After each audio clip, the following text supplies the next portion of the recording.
ഭൂപടത്തിൽ ഒരു ചെറിയ പുള്ളി പോലെ കാണുന്ന ഒരു കൊച്ചു രാജ്യം, തൊട്ടടുത്ത് ലോകത്തിലെ മുഴുവൻ ആയുധങ്ങളും പണവും കൈവശം വെച്ചിട്ടുള്ള അമേരിക്ക എന്ന് പറയുന്ന ഒരു മഹാശക്തി. അമേരിക്കൻ പ്രസിഡന്റുമാർ മാറി മാറി മാറി വന്നു, ഉപരോധങ്ങൾ തീർത്തു, ചാരന്മാരെ വിട്ട് കൊല്ലാൻ നോക്കി, ആ രാഷ്ട്രത്തെ തകർക്കാൻ നോക്കി, സൈന്യത്തെ അയച്ചു, കൂലിപ്പട്ടാളത്തെ അയച്ചു.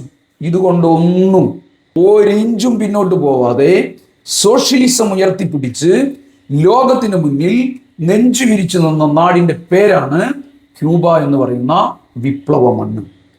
എന്തുകൊണ്ടാണ് അമേരിക്ക ഈ പറയുന്ന നിലയിലേക്കുള്ള എല്ലാ ആക്രമണങ്ങളും നടത്തിയിട്ടും ക്യൂബ വീണു പോവാതെ പിടിച്ചു നിന്നത് എന്നത് അത്ഭുതകരമായ കാര്യമാണ്.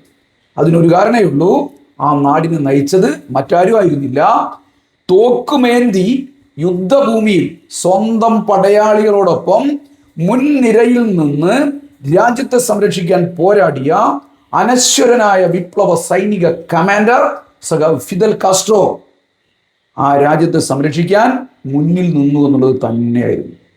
1962 അമേരിക്കൻ അധിനിവേശത്തിലൂടെ ക്യൂബയുടെ ഭരണം പിടിച്ചെടുക്കാനുള്ള അമേരിക്കയുടെ എല്ലാ ശ്രമങ്ങളെയും പരാജയപ്പെടുത്തുന്നതിൽ ഫിദൽ കാസ്ട്രോ നേരിട്ട് യുദ്ധത്തിൽ പങ്കാളിയായി വരും.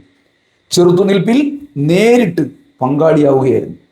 ക്യൂബൻ സേനയെ നയിച്ചുകൊണ്ട് അദ്ദേഹം യുദ്ധമുന്നണിയിൽ തന്നെ നിലകൊണ്ടു. സൈനികർക്കും ജനതക്കും രാഷ്ട്രത്തിനും ആവേശമായിട്ടായിരുന്നു സഖാവ് കാസ്ട്രോ ആ പ്രതിരോധത്തിന്റെ മുൻനിരയിൽ ഉണ്ടായത്. എണ്ണമറ്റ ശത്രു സൈനികരെ തടവുകാരായി പിടികൂടുന്നതിൽ കാസ്ട്രോ നേരിട്ട് പങ്കെടുത്തു. പക്ഷേ ചരിത്രം രേഖപ്പെടുത്തുന്നത്, ലോകമാകെ രേഖപ്പെടുത്തിയത്, ആ തടവുകാരോട് ക്യൂബൻ സൈന്യം കാണിച്ചത് തികച്ചും മനുഷ്യത്വപരമായ പരിഗണനയായിരുന്നു എന്നുള്ളതാണ്. കേവലം ഒരു ചെറിയ തുക നഷ്ടപരിഹാരമായി വാങ്ങിയ ശേഷമാണ് അമേരിക്കൻ തടവുകാരെ ക്യൂബ സ്വതന്ത്രമാക്കിയത്. ബേ ഓഫ് പിഗ്സ് എന്ന് പറയുന്ന അധിനിവേശം വൻ പരാജയമായതോടുകൂടിയാണ് കെനഡി ഭരണകൂടം സോഷ്യലിസ്റ്റ് ക്യൂബയെ വീണ്ടും സാമ്പത്തികമായും രാഷ്ട്രീയമായും തകർക്കാനുള്ള കൂടുതൽ പദ്ധതികൾ തയ്യാറാക്കിയത്.